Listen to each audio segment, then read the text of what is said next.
without further ado, let's jump right into this video about William Smith, the Fresh Prince of Bel-Air. To fake AI crowds, to putting castles in their head as a statement and getting cancelled by Hollywood, the Will Smith family has been going through it all. Ever since that fateful night at the Oscars, the Will Smith family has completely fallen off of the map. And so in this video, we're going to explore where the Smith family is today, and how one of the most famous families turned into a parody of all the things wrong with Hollywood and fame culture. Let's begin with Will Smith. Ever since the Oscar slap, he's never really been able to get any serious roles in Hollywood. His relevance has completely died out. Nobody cared about him and nobody wants to be associated with him. Not even his own family. So Will had to do something drastic. And it all started with, you guessed it, Pretty Girls. That slap was not the start of his downfall. He was already trending downward when that happened. Now, we've spoken about this before, but things have only gotten so much worse since. In June 2025, Will dropped what might be the most cringeworthy song of the decade. The track opens with Will sitting in a therapist's office describing his problem, which turns out to be liking attractive women. Already, you know this is gonna be rough. It's a 50-year-old man with a broken image, a broken family, rapping about young attractive women. Then he starts rapping about different flavors of women: vanilla, chocolate, strawberry, lemon, and the internet absolutely clown on it. You go on TikTok, YouTube, anywhere, and you'll find he hasn't got a single real fan. What the fuck is a strawberry woman? Somebody put it in the chat, let me know what he talking about. All flavors, strawberry? Just check out these comments and critiques from literally everyone, from YouTube comments to Reddit and newspaper and music critic headlines. Even the people you would expect to like Will Smith called it exploitative and noted the potentially unintentionally creepy lyrics. The song was part of his album based on a true story, his first in 20 years, which completely bombed and became the worst reviewed album of the year. Pitchfork gave it a brutal 2.4 out of 10, calling it a pointless apology tour that was devoid of perspective or style. The reviewer wrote it felt like a campaign platform with one message: please take me back. Rolling Stone wasn't any kinder, describing the album as clunky and weighed down by cringy gospel-tinged, platitudinous rap. The Independent gave it 2 out of 5 stars, saying it lacked innovation and came across as quasi-inspirational songs that lacked energy. And these are the people that should be loving Will Smith. The previous idol of Hollywood. The guy who would say whatever he needed to say and do whatever he needed to do by Hollywood elites. And the commercial performance was even worse than the reviews. I would even say that at one point, Will Smith had a better movie catalog, or not catalog, but had more box office success than Denzel. And Denzel is a very big artist. The album completely failed to chart in the Billboard 200, obviously, and it was Will's first album to ever achieve that level of commercial failure. In the UK, it sold just 268 copies in its first week, and only managed to hit number 79 on the download charts. And to be honest, most people probably buying this are doing it for the meme. As that's not a typo, 268 copies. Local indie bands often sell more copies at a single concert. To promote this masterpiece, he decided to perform at London's King Cross station, and he definitely didn't manage to rescue his image, as he asked for the crowd to chant and dance along, only for them to stand there like cardboard cutouts. Viewers then described it as having no energy, no response, nada. With nobody dancing along, nobody even looks happy. And if he thought busking at train stations was rock bottom, Will had other plans. By August 2025, during his European tour, Will sung so low that he posted a video showing massive crowds cheering for him. Except the crowds were fake AI. People immediately spotted digitally mangled faces, nonsensical finger placements, and people moving like they're in The Sims. The comments were brutal. Imagine being this rich and famous and having to use AI footage of crowds and bot comments on your video. Tragic, man, you used to be cool. The whole thing was such a catastrophe that Will's planned massive comeback tour had to be scaled down significantly. When your album flops so hard that you have to tour smaller venues in places like Scarborough and Wolverhampton instead of major metropolitan areas, you know you've hit rock bottom. And if anyone knows of Scarborough, they'll know how comical this really is. I mean, just think about how desperate you have to be to fit your own crowd sizes, especially when you were the most famous man in the world at one point. This is a man who once performed for actual sold-out stadiums around the world, now reduced to manufacturing digital fans because the real ones have moved on, performing local gigs in Wolverhampton. Really, Will's fans grew up when he didn't. You could get away with tacky music in the 90s, Smith's early hits like Miami and Summertime really didn't sound too different to Pretty Girls, but they were released 30 years ago and he was cool back then. He hadn't had his image completely destroyed, and let it sink in and remind yourself that Will Smith is now pushing 60 years old. Not only that, but 30 years ago, things were different, which is, part of what Moon is saying. Things were not only different, it was just a different style, different vibe. It was okay to be different from the crowd. We're living in a time where, everybody is, if people are, diverting from mainstream, they're not diverting very far. They're like, it's like a service road off of the highway, right? Like that's how far people go nowadays. It's not really a lot of difference. Way back in the 90s, it was all kinds of people, and you were celebrated by how different you sounded. Like look at the rock bands that were in the 90s, same thing with the amount of artists we had in the 90s, and now everybody just sounds the same. Aside from the album and tour, Will was persistent in bringing back his rap career when he released the Lyrical Lemonade freestyle from March 2025, bringing This the was cringe bad. to a whole new level. He's sitting there in was front of horrible. what looks like a school lunch, trying to convince everyone he's still got it. The lines are just painful. I pulled a pin out of the grenade on purpose when I threw it. Like, yeah, that's how grenades work. Right. And then he keeps saying this is the bounce back over and over, like if he says it enough times, it'll actually happen. The whole thing just feels awkward. It's like watching your dad try to freestyle at a family barbecue. Everyone's just uncomfortable. He sounded like Jim Jones when Jim Jones try to freestyle on Kai Cenat's stream, which he wasn't freestyling. He even said it before he started rapping. He's like, "Oh, let me see if I can remember something." Like, bro, it's a freestyle. We know you're not a real rapper. You're not a rapper. You write your shit down, bro. Like, plus you're like 60 years old in the game, bro. What is you doing? Let it go. Go do something else, bro. As his music career imploded, Will then tried to resurrect his acting reputation with Bad Boys Ride or Die in 2024. While the movie did make money, many said it felt calculated and desperate rather than a genuine comeback. The Hollywood Reporter revealed that Smith's And they looked old in the movie.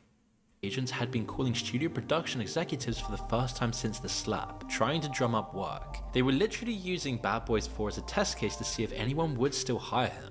It felt like it was his Hail Mary, his last shot at movie star relevance. And to be fair to Will, he did set his conditions for his return for a possible Bad Boys 5, saying, "I never wanted to be one of those dudes who make sequels just because people will go." But that's exactly what this feels like. A desperate Right. attempt to milk a franchise that Exactly what you were decades doing. ago. A great metaphor for his own personality. As behind the scenes of Will's desperate looking public appearance, his personal life and marriage were completely falling apart in a more serious way. And here you can really feel how, as a part of the Hollywood machine, he and his family kind of just stopped being people and instead turned into brands and commodities. As in October 2023, Jada dropped a bombshell that changed everything we thought we knew about the Oscar slap. During her promotional tour of her book Worthy, she revealed that she and Will had actually been separated since 2016, meaning they hadn't been living together as a couple for 7 years. Crazy. So when Will slapped Chris Rock and shouted, "Keep my wife's name out of your mouth," he was defending a woman who wasn't technically his wife anymore. Think about that for a second. The most famous public defense of a marriage in recent history was actually a lie. They kept up the charade for the cameras, and for the brands and movie roles. Jada said that they were exhausted with trying and stuck in their fantasy of what we thought the other person should be. When her book finally came out, which was supposed to be a big comeback moment, it became another cringe-worthy spectacle. The book tour itself was a disaster. Quote, "We just lived through Jada's memoir rollout, and I'm tired," said Sam Sanders on his podcast Into It. Even Saturday Night Live got in on the action. The book itself was a commercial flop, with just 23% of people recommending it on Google. Damn. Reviews were brutal. I read mostly biography, almost never fiction. I watched all the episodes of Red Table Talk, so I was looking forward to this book. There is nothing new here, and it's not even well written. You can skip this book. Another reader wrote, "What a stupid book. Completely not worth the money. After about 30 pages, I had enough." Speaking of Red Table Talk, that was another thing that objectively hurt the Smith family as a whole. Jada's talk show, with a terrible 2.9 out of 10 rating on IMDb, gave the world an overly intimate look at the whole family. It exposed the family for the sake of virtually nothing. The most infamous episode was the entanglement one, where Jada admitted to her affair with her son's friend who was 27 while she was 48. The episode spawned the sad Will Smith meme that went viral, showing Will looking absolutely miserable as his wife casually discussed cheating on him.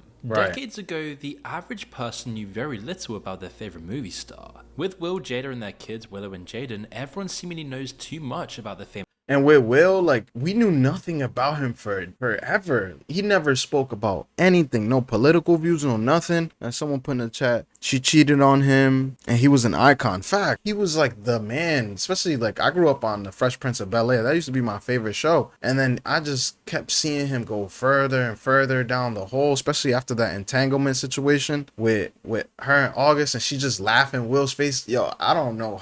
Like, oh my god, I thank God I didn't pick a bad partner like to be with for the rest of my life that then ruin my life. Famous family. The financial pressure probably didn't help their relationship either. Will's media company Westbrook, which he built with Jada, has been hemorrhaging money since the slap. Before 2022, they were bringing in around $170 million annually, and had turned down a $600 million buyout offer. After the slap, their revenue dropped to just $100 million in 2023, forcing them to lay off half their staff and lose major deals. Sure, it's still massive figures, but you just get the sense that the whole situation has taken a serious toll on Will's mental health. They only lost 70 million and they had to take, like, that's crazy. When you live in, that's nuts. Bro, you could just give me $1 million a year. I'll be straight. It's what's led him to do all these weird collaborations with any random influencer, just trying to stay relevant no matter what. And he has actually been open about struggling with depression, which is at least somewhat redeemable, but it seemed like Jada again brought this to the public's attention in a way that didn't really show Will much respect, as people pointed out that the way her family's revelations were handled seemed to prioritize content and publicity over privacy and dignity. The pattern of exposing intimate family struggles for the public to consume, from their marriage problems to their children's mental health issues, all feels really uncomfortable and ultimately damaging for the family. But it's not like Will has tried to tame his ego though.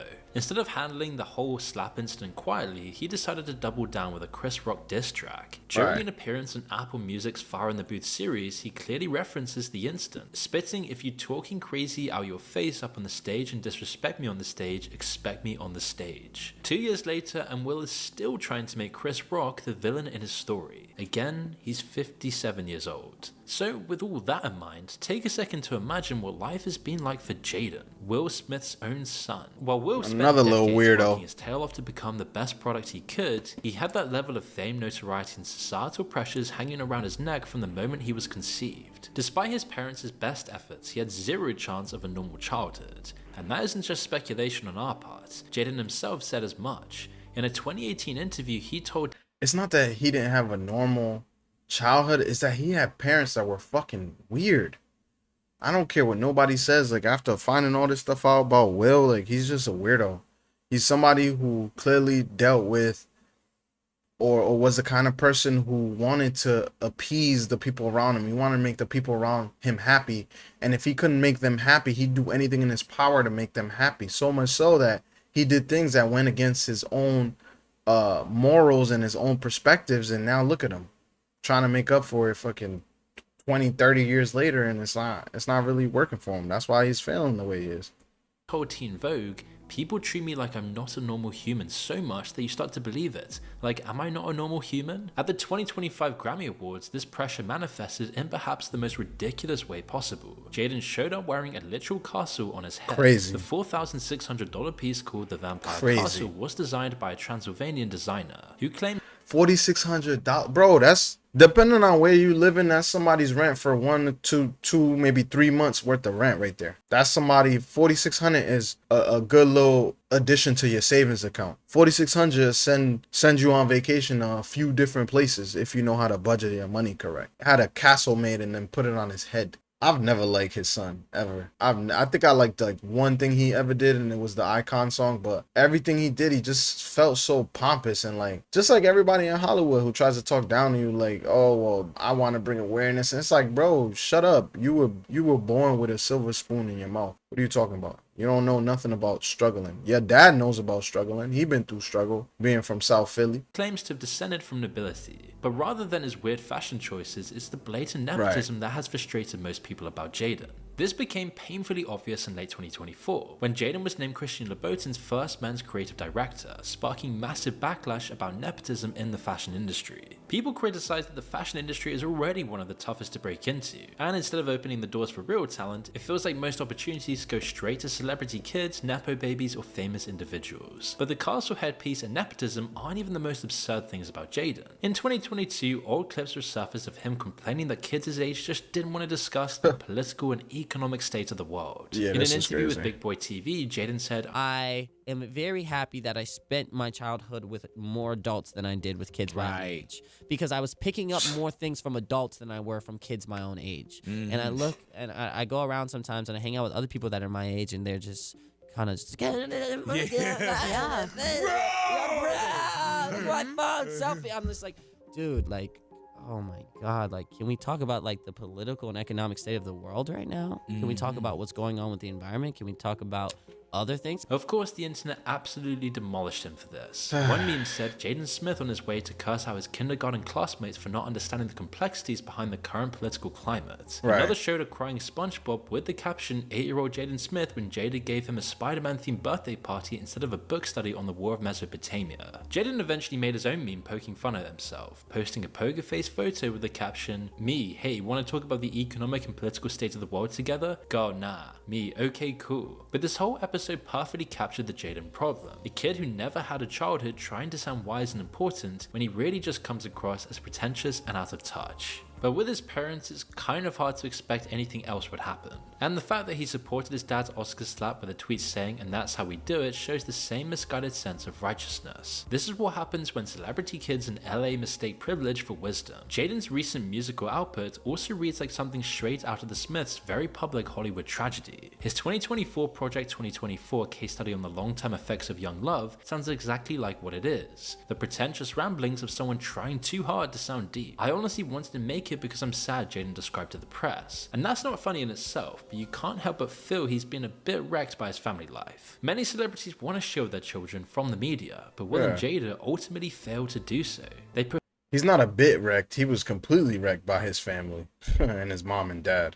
Pushed him straight into the Hollywood industry, as Will even admitted their parenting approach was a very terrible mistake, saying they taught their kids they could do whatever they want as long as they confess afterwards. So it probably won't surprise you that Willow hasn't been spared from the controversy. In August 2025, she posted a crying selfie on Instagram with an explicit caption that sparked massive backlash. Instead of quietly deleting the post and moving on, Willow doubled down with a response that was peak Smith family tone deaf.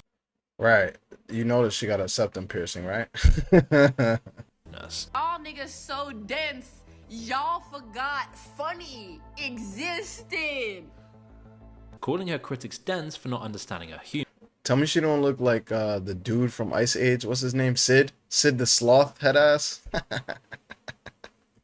A classic Smith move. When in doubt, blame everyone else for not understanding your genius. But then she made a more serious error that again shows how totally out of touch Hollywood kids really are. Her debut novel, Black Shield Maiden, talking about Muslims indigenous to North Africa as dangerous on their best day with little regard for anyone who doesn't worship the Muslim god and always at war with one another. Obviously, Hollywood and the press bashed it as you'd expect. But the ironic part here was that Willow was actually positioning herself as this champion of marginalized voices and communities. But when she tried to do this with her own writing, she completely missed the mark. What we're watching isn't just individual cases of celebrity desperation, it's an entire family that's lost the plot and being completely ruined by fame and superficial people. Will is now faking crowd sizes and releasing therapy rap songs. Jaden is wearing castles on his head and getting fashion jobs he doesn't deserve. Jada is oversharing their family trauma and pretending it's spiritual growth. It's something straight out of GTA 5. And it also says something about society as a whole that everyone collectively agreed that celebrities and their kids don't deserve the same level of privacy afforded to many of us. But they kind of brought it on themselves. Which is why the family that once seemed to have it all has become a cautionary tale about what happens when the pursuit of attention becomes more important than authenticity.